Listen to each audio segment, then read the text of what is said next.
Padam Vibhushan awardee and nominated member of Council of States, the Rajya Sabha, Shri D. Virender Hegde ji. I am honored and privileged to preside over a chairman Rajya Sabha where we have someone like him reflecting sublimity, sterling qualities and wisdom. When the invite came, I felt blessed. Me and my wife, Dr. Dhankhar, shall ever be grateful to you, sir, for making available to us this opportunity. Captain Brijesh Chowta, young, dynamic member of the House of People, Lok Sabha, from Dakshin Kannada. The power behind Shri D. Virender Hegde, Srimati Hemwati Hegde, defines control without control. Shri Surendra Kumar, Shri Harshendra Kumar, and distinguished audience. It is an absolute privilege and honor to open Shri Sanidhya, the recently built cutting-edge Q-system complex that is intended to improve devotee convenience.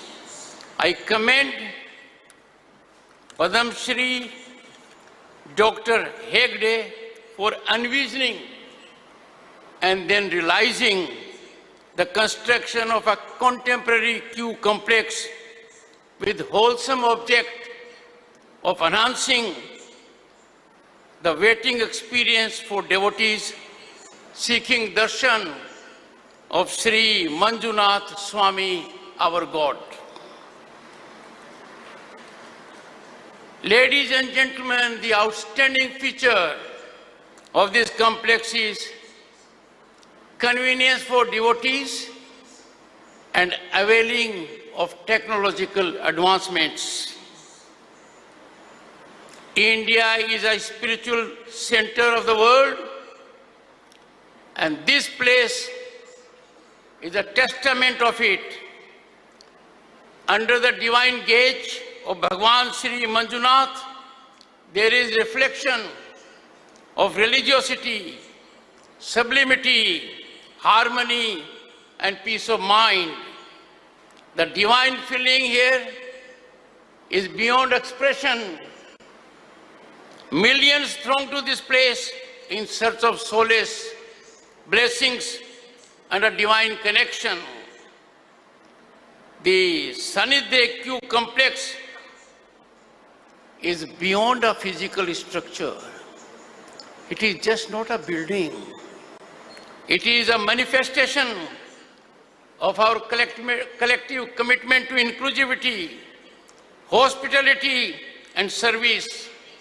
Congratulations to all who converged to realize this magnificent facility. Ladies and gentlemen, I have gone through it. The facilitation is unique. It evidences concern for those who in earnestness come to seek divine blessings. A soothing change in recent years in our country has been infrastructural growth that is germane to our religious places. This needs to be applauded, as these are centers also of our civilizational values. Religious institutions are emblematic of equality, since there is no individual is higher before the Almighty, the God. we should reinstill the idea of equality in religious institutions. When precedence is accorded, when priority is given to someone, when we label it as VVIP or VIP, this is belittling the concept of equality. VIP culture, friends, is an aberration. It is an incursion when viewed on the anvil of equality. It should have no place in society, much less in religious places. I hope this Dharmasthala, being led by a luminary of our times, will serve as an example of egalitarianism, and let us shun for all times VIP culture. The very idea of VIP darshan militates against divinity.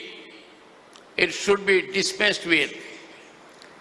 Religious institutions in our country are beyond sites of faith. These are centers of community service, and this place has made huge contribution in education and healthcare that is worth applauding and worth emulating. What a pleasant surprise to me was the extraordinary efforts made by this institution in serving rural India. Our Bharat lives in villages. Our path of progress has to go through villages. Villages define our way of life, our democracy, our economy. It is in villages that the heartbeat of India resonates, and it resonates in high decibel. The development of these areas has to be our topmost priority. It is our sacred duty, and the best way to transform is education. Education is the most impactful mechanism to bring about equality. It is the best effective mechanism to decimate inequities. I urge all religious institutions to make one particular effort, and that is to make aware our generation, our young people, of our civilizational depth.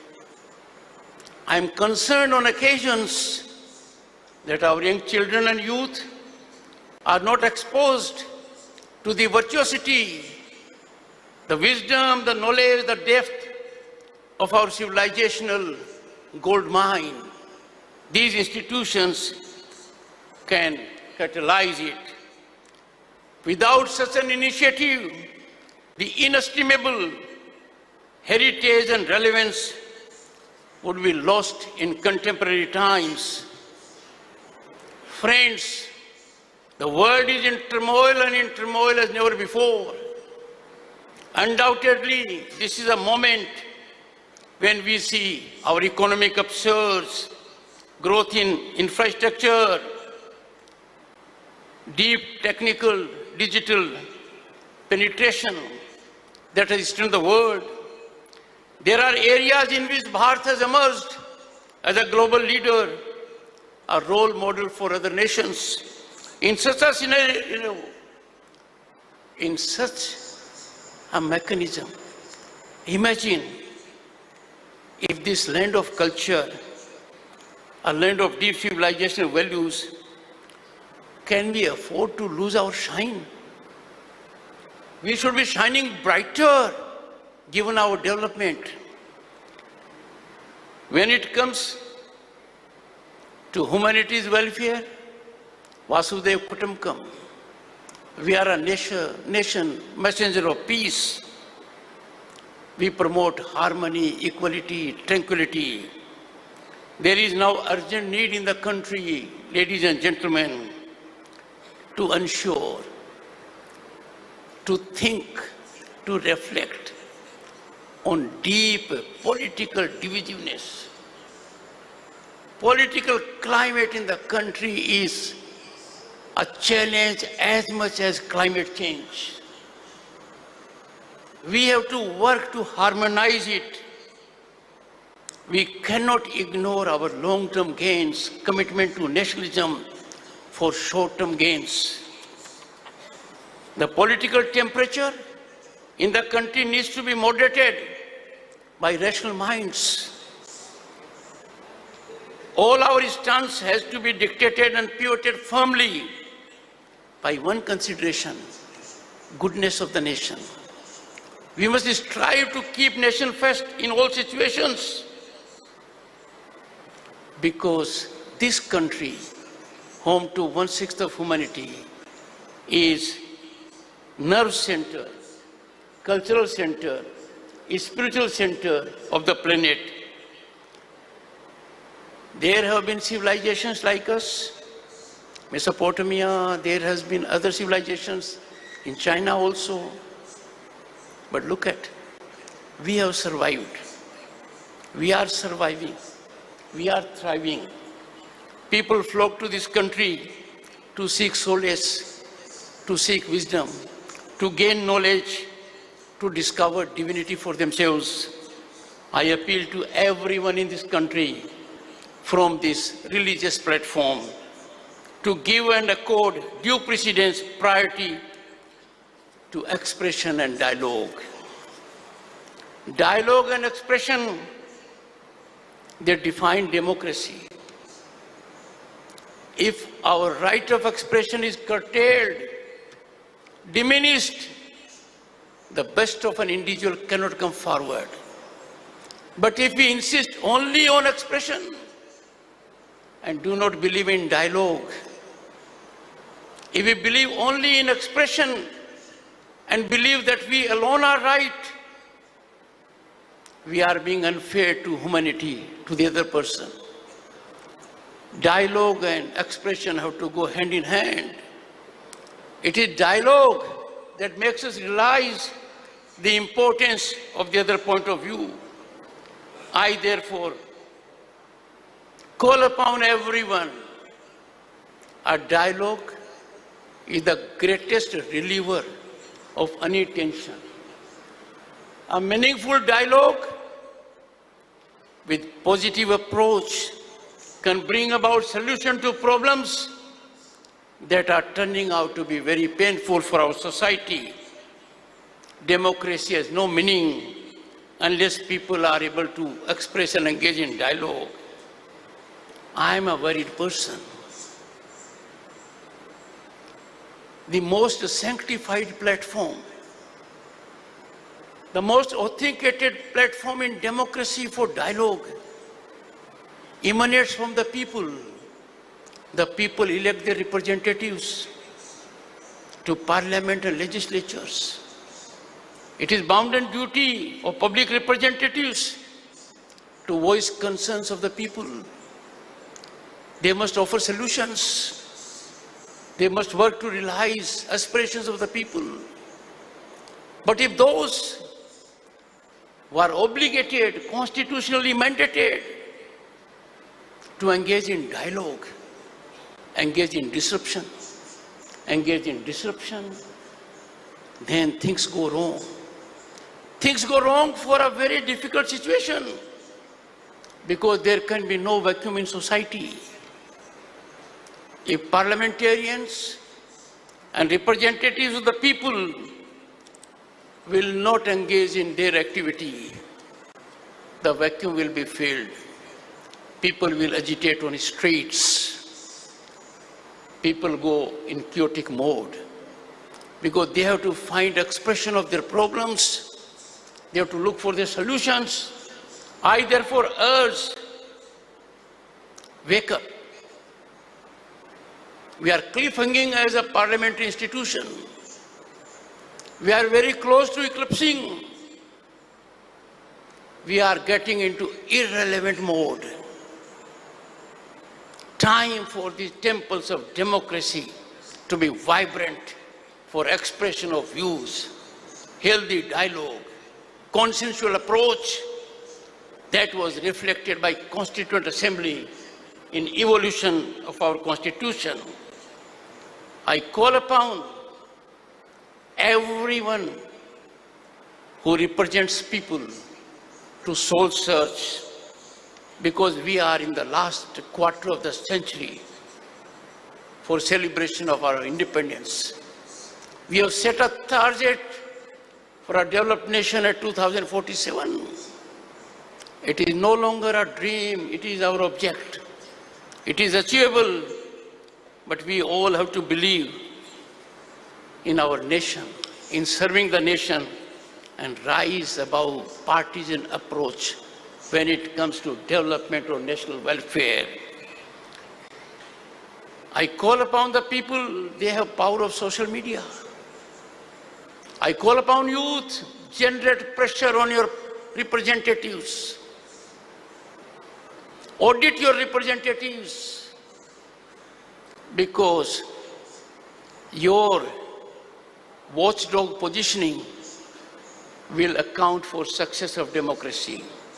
Once you do it, the representatives will shine and outshine in service of the nation. Friends, I need to caution you on something else.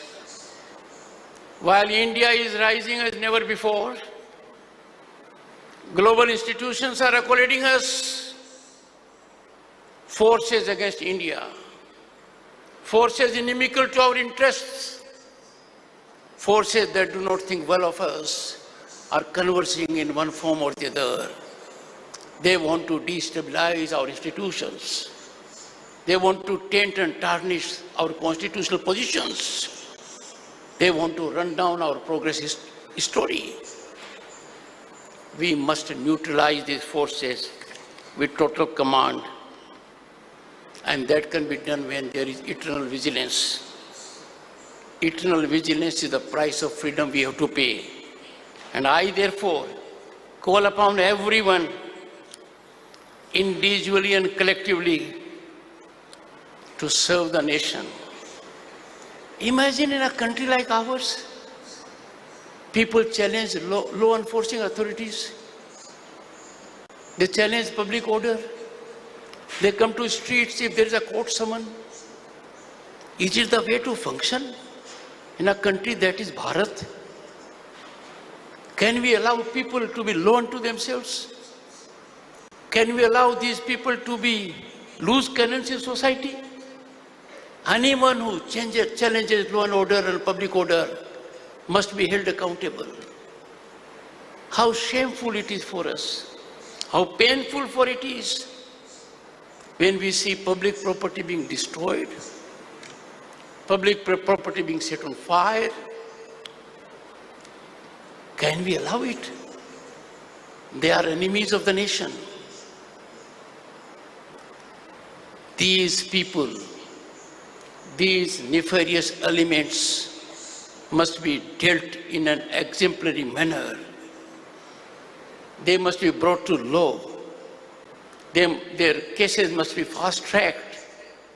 This country of 1.4 billion cannot suffer this kind of public nuisance, destruction of public property. The world is appreciating our trains. One after other we are having trains, and there are some people who stone it. They are rogue elements of society. They should not have our respect. They must be singled out, pinpointed, and strongly dealt with. I'm happy in some part of the country this is being done. This needs to be done in every part of the country. Politics is not for bitterness. Politicians will have different ideologies. Why not? They must have. India is defined for its diversity, because the diversity converges into unity. But why should there be political bitterness? That's not our culture. We believe in universal brotherhood, sisterhood. We take the world as one unity, one family. Can we 24/7 only be politicking? Can we 24/7 engaged only for political gains? The object of politics should not be power alone. Power is important. It should be serving the society, serving the nation. I am concerned, and I am sure you must be equally concerned. Our society is getting polarized. The harmony is eluding us. Why? We must start some kind of a narrative. Remind all of us of our civilization death of 5,000 years. And I am sure all thinking minds, rational minds, will catalyze public opinion so that we have people who are tolerant of each other's points of view. You may not agree to someone, but please hear him or her out. Declining to hear the other point of view is arbitrary, inhuman, because that point of view may be the right point of view. I call upon corporates, Indian corporates, to come forward, generously contribute out of their CSR funds for development of infrastructure, for health, for education, infrastructure around such religious institutions, because these religious institutions are beyond places of worship. They are nerve center of our culture. This will help imbibe in our youth, in our children, cultural values that make this country different from other countries. We are a nation that cannot be driven like the Western world by mere materialism. We believe in sterling worth of life, spirituality. We want to face divinity, live with divinity, and that is why our children in early age must be exposed to our cultural ethos and values. Friends, the foundation of our national transformation which is taking place, but it can get accelerated if all individuals, all citizens commit to 5 pillars, which I call as Panch Pran. 1, we must promote social harmony. We must believe in social harmony that transcends diversity, converts diversity into national unity. We must believe in family life, family enlightenment by nurturing patriotic values at grassroots with children. We must care for our environment-friendly lifestyle, environmental values. Look at our worships. They are environment friendly. We are sure we don't have another earth to cohabit. We can't allow this existential challenge to overtake us. We must be environment friendly.